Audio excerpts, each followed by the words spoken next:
Well, we've seen how in just a matter of days, OpenAI has become embroiled in a major controversy due to statements and a leaked letter that have generated public distrust.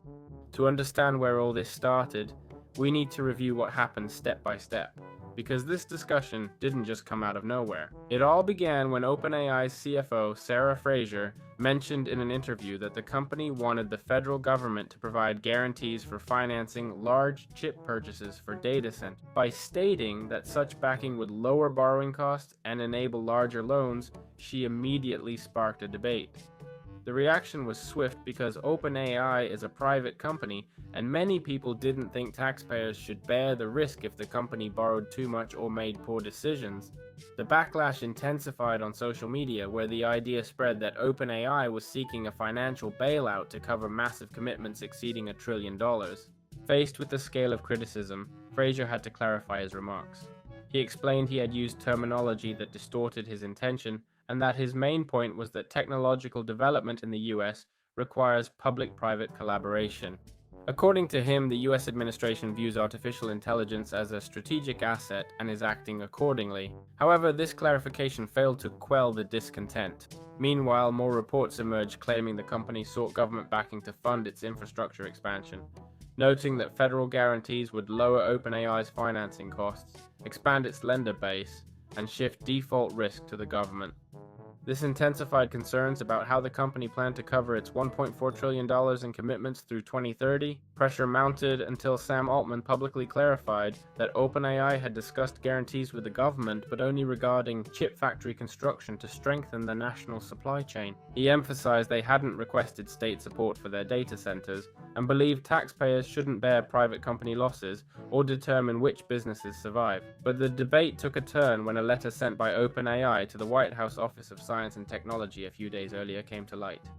This document contained requests that many saw as contradicting what the company was stating publicly. The letter urged the government to act quickly to maintain US leadership in AI, increase energy capacity, and strengthen infrastructure needed for data centers. What stood out most was that the text explicitly mentioned the government could use grants, cost-sharing agreements, loans, and public guarantees to support AI server and data center expansion. For many, this clashed with Altman's statements, who insisted OpenAI wasn't seeking government backing for its project. Amid this controversy, David Sachs, White House AI and crypto policy head, declared there would be no federal bailouts for artificial intelligence following the confusion created by the CFO's initial remarks. Another factor fueling the debate is how OpenAI interacts with major tech companies. It was noted that the company maintains massive agreements with NVIDIA, AMD, Microsoft, Oracle, and other major players. This financial web has led some to question if OpenAI has become so influential that its collapse could drag down much of the sector, even as the company insists that if they fail, others will step in. To address concerns about how they plan to handle the enormous anticipated spending, Altman explained they expect to close the year with over $20 billion in annualized revenue and reach much higher figures before 2030.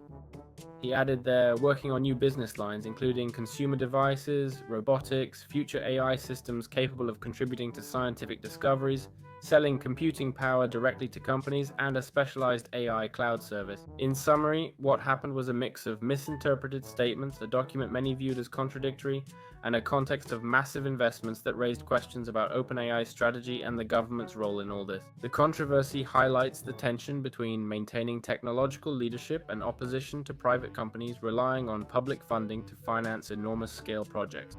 So anyway, tell me what you think about this OpenAI news. Today, we are looking at a major shift happening within Meta that's causing significant changes in their AI division. At the center of this is YANN LECUN's potential departure, who has been one of the most prominent figures both at the company and in modern AI development. He's been with Meta for over a decade, leading FAIR, the fundamental AI research laboratory. His role has been crucial since 2013, and his career has made him one of the most influential voices in the field. Remember, he was one of 3 recipients of the 2018 Turing Award for his work on neural networks, which underpin much of today's technology. However, he now finds himself in a different situation, with various reports indicating he's preparing to leave and launch a new company focused on world models, taking a different approach than Meta has recently adopted. His idea involves training systems with visual and spatial information rather than primarily focusing on text, aiming for these tools to understand the physical environment. As he himself has stated, progress in this direction could take many years to materialize, but he believes it's a necessary path to overcome the limitations of current models. Meanwhile, within Meta, there have been significant changes. This summer, the company brought in Alexander Wang, a founder of Scale AI. After investing billions to acquire nearly half of that data labeling startup, Wang began leading Meta's new division, Superintelligence Labs, which displaced the previous structure. Since then, LeCun stopped reporting to Chief Product Officer Chris Cox and began reporting directly to Wang. This change also marked a clash between divisions. While Zuckerberg bets on more market-oriented, short-term language models, LeCun remains skeptical about these architectures' potential to achieve reasoning and planning comparable to human thought. At the same time, Meta has faced several challenges as Llama 4's performance fell short of internal expectations and lagged behind advances made by competitors like OpenAI, Google, and Anthropic. And their assistant, Meta AI, hasn't achieved the expected user adoption. To accelerate development, Zuckerberg hired dozens of top engineers with lucrative compensation packages, forming an elite team dedicated to advancing new versions of their models. These moves have created tensions within the organization. There's been frustration among new hires, particularly due to the bureaucracy of working at such a large company. The team that previously led generative AI initiatives has also seen its scope reduced following restructuring. Additionally, there were cuts in October, and the company let go of 600 workers from the research area, and months earlier, the head of AI research left the company to join another firm in the sector. On top of this, there's external pressure. Market doubts about a potential AI bubble have affected the value of several tech companies, including Meta. In this climate, LeCun seems to have found the right moment to resume his own work and move forward independently with his world models. He's reportedly already talking with investors interested in backing this new initiative. If he ultimately leaves the company, it wouldn't just be the departure of a prominent scientist, but would also reflect a shift away from the long-term approach he championed within Meta. The company's direction has shifted toward immediate results, driven by growing competition and the need to show tangible progress. Today, Meta is going through a phase trying to keep pace with rivals like OpenAI, Google, and Anthropic, who are also developing ambitious models while undergoing internal restructuring. This has changed the teams, responsibilities, and priorities that had defined its strategy. YANN LECUN's possible departure isn't just a sign of this change, but also reflects a clash between two AI approaches. One seeking quick solutions for competitive products, another pursuing broader research with long-term impact. As Meta defends its position in an increasingly demanding market, it faces losing one of the architects of its original AI vision. Well, today we want to discuss an event that marks a turning point in cybersecurity. We're now facing large-scale cyber attacks carried out by AI systems with minimal human involvement. This situation came to light when it was confirmed that a malicious group, apparently linked to the Chinese government, used advanced AI tools to infiltrate nearly 30 organizations worldwide. For months, experts warned we were approaching a critical point where AI models could not only defend systems but also become extremely effective weapons to attack. In mid-September, unusual activity was detected that revealed an unprecedented espionage campaign distinguished by its level of autonomy. The attackers managed to manipulate a version of Claude Code to attempt to compromise infrastructure at tech companies, financial institutions, chemical industries, and government agencies. Most concerning is that the system carried out 80 to 90% of the operation independently, with human operators only stepping in at specific moments. Their method involved prompting the model to act as a cybersecurity specialist tasked with evaluating vulnerabilities. Under this premise, the agent began analyzing target systems, locating valuable assets, and generating detailed reports for the attackers.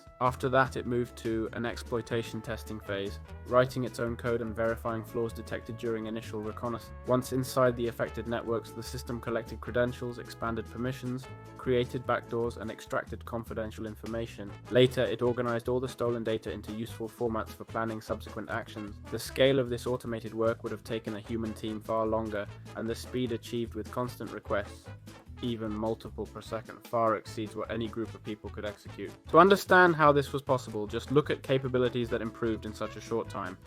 More complex reasoning in extensive contexts, agents operating for long periods with minimal supervision, and advanced support tools like search, scanning, and analysis systems that facilitate hacking tasks. Many of these functions didn't exist just a year ago or were in very early development stages. This incident confirms that AI-powered attacks are no longer just experiments, but real operations capable of causing widespread damage with increasingly lower barriers to entry. Organizations of all types are already facing this new reality.